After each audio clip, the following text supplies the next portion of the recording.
एकपदीकरण आज विषयटा देख एकपदीकरण माने कि जे दुई बा ततोधिक शब्द को संक्षेप प्रकाश करने प्रक्रिया को एकपदीकरण कह जाए। दुईटा लंबा लंबा शब्द थी ताकू सर्टकट रे संक्षेप प्रकाश कर प्रक्रिया को आम एकपदीकरण कही था। जमती अनुसंधान अनुसंधान कर इच्छा अनुसंधिसा सेमती अपकार कर इच्छा अपचिकित्सा उपकार कर इच्छा उपचिकित्सा। एटी गोटे लजिक अच्छी अप अपचिकित्सा उप उपचिकित्सा। हाँ देन कर इच्छाटा चिकित्सा जय कर इच्छा जिज्ञासा जानिबार इच्छा जिज्ञासा नाचिबार इच्छा निनर्तिसा त्याग कर इच्छा तित्यक्षा देखा इच्छा दिदृक्षा नेबार इच्छा निनिशा पढ़िबार इच्छा पिपठिसा पाइबार इच्छा प्रेप्सा। से नेक्स्ट पार हेबार इच्छा तितिर्षा पीबाकू इच्छा पिपासा बंचिबार इच्छा जिजीविषा बास करिबार इच्छा विवस्या व्यापी रहिबार इच्छा विप्सा भोजन इच्छा बुभुक्षा। ये जो भोजन करिबार इच्छुक को बुभुक्षु कह जाए।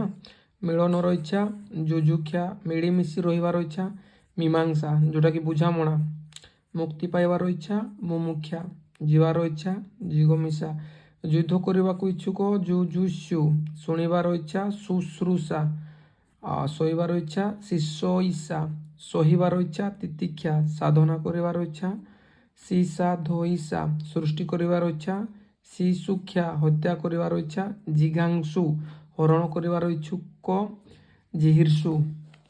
एपटे सब तुम इजी अच्छी अतिथि उपासक जमी आतिथ्य जमी गणपति उपासक गणपत्य पुतलीर उपासक पौत्तलिक विष्णुकर उपासक वैष्णव बुद्धंकर है बौद्ध ब्रह्मंकर ब्राह्म शक्तिंकर शाक्त शिवंकर शैव सूर्यंकर उपासक सौर स्त्रीर भक्त स्त्रेण।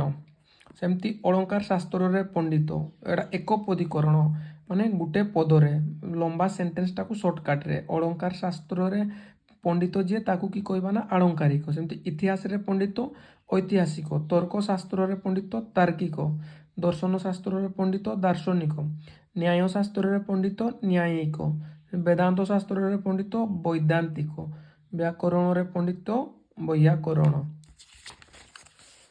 तापर अछि विज्ञान शास्त्र रे आमे वैज्ञानिक कही था साहित्य रे साहित्यिक स्मृति रे स्मार्त गणित रे गाणितिक ज्योतिष शास्त्र रे निपुण जे ज्योतिष कि ज्योतिर्विद ब्रह्मों संबंध रे ज्ञानी मान ब्राह्मण जार ब्रह्मों संबंध रे ज्ञान अच्छी ताको आमे ब्राह्मण कही था। जार तंत्र रे ज्ञान अच्छी ताको तांत्रिक बोली कही था। जार वेद रे ज्ञान अच्छी ताको वेदज्ञ बोली कही था। जार मंत्र रे ज्ञान अच्छी ताको मांत्रिक बोली कहा जाए। यज्ञ रे जार ज्ञान अच्छी यज्ञविद बोली कहा जाए। जी आलोचना करती आलोचना माने गोटे जिनस संबंध रे आलोचना करती गोटे विषय संबंध रे जी आलोचना करती ताको आलोचक कहा जाए। जी उपभोग करती उपभोक्ता जे कथा सृष्टि करती कथाकार जे कला सृष्टि करती कलाकार जी काव्य सृष्टि करती काव्यकार जे ग्रंथ सृष्टि करती ग्रंथकार जे ग्रहण करे ग्रहिता जे गर्भरे धरे गर्भधारिणी जे चारिआडे भ्रमण करती पर्यटक बोली कह जाए। चारिआडे आमर पर्यटक किए ओडिया यूट्यूबर लव हांसदा पर्यटक। देन जे चित्र सृष्टि करती ताकू चित्रकार बोली कही था।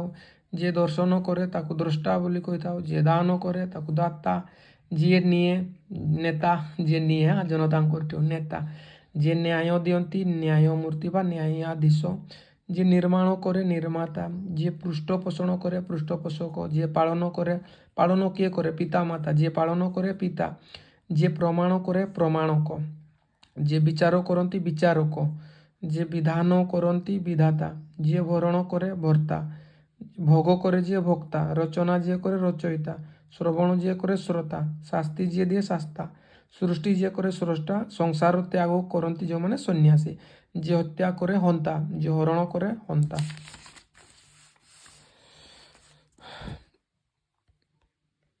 के भलिया अर्जुनकर पुत्र को एकपदीकरण रे अर्जुनी बोली कहा जाय थाए।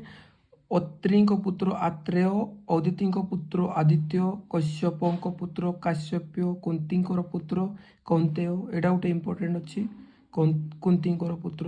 କୁରୁଙ୍କ ପୁତ୍ର କୌରବ, ଗଙ୍ଗାଙ୍କ ପୁତ୍ର ଗାଙ୍ଗେୟ, ଗାଧିଙ୍କ ପୁତ୍ର ଗାଧେୟ, ଗାନ୍ଧାର ରାଜାଙ୍କ କନ୍ୟା ଗାନ୍ଧାରୀ, ଚଣକଙ୍କ ପୁତ୍ର ଚାଣକ୍ୟ, ଜନକଙ୍କ କନ୍ୟା ଜାନକୀ, ଜହ୍ନୁଙ୍କ କନ୍ୟା ଜାହ୍ନବୀ, ଦନୁଙ୍କର ପୁତ୍ର ଦାନବ, ଦଶରଥଙ୍କର ପୁତ୍ର ଦାଶରଥୀ, ଦଶରଥ ହବନି ଦାଶରଥୀ ହବ, ଦିତିଙ୍କର ପୁତ୍ର ଦୈତ୍ୟ, ଦ୍ରୁପଦଙ୍କ କନ୍ୟା ଦ୍ରୌପଦୀ, ଦ୍ରୋଣଙ୍କ ପୁତ୍ର ଦ୍ରୋଣୀ, ଧୃତରାଷ୍ଟ୍ରଙ୍କ ପୁତ୍ର ଧାର୍ତ୍ତରାଷ୍ଟ୍ର, ନିଶାକର ପୁତ୍ର ନୈକଶ୍ୟ ବା ରାବଣ, ପାଣ୍ଡୁଙ୍କର ପୁତ୍ର ପାଣ୍ଡବ, ପୃଥାଙ୍କର ପୁତ୍ର ପାର୍ଥ, ବଦରଙ୍କ ପୁତ୍ର ବାଦରାୟଣ, ବସୁଦେବଙ୍କ ପୁତ୍ର ବାସୁଦେବ, ବିଦେହ ରାଜାଙ୍କ କନ୍ୟା ବୈଦେହୀ, ଯେଉଁଟାକି ମାତା ସୀତାଙ୍କୁ କୁହାଯାଏ, ବିନୀତାଙ୍କ ପୁତ୍ର ବୈନତେୟ, ବିଶ୍ରବାବୁଙ୍କ ପୁତ୍ର ବୈଶ୍ରବଣ, ଭୃଗୁଙ୍କ ପୁତ୍ର ଭାର୍ଗବ, ମନୁଙ୍କର ପୁତ୍ର ମାନବ,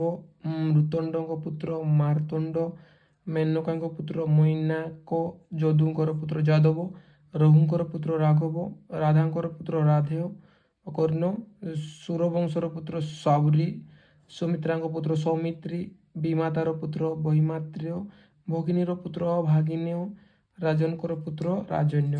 ଏଭଳିଆ କିଛି।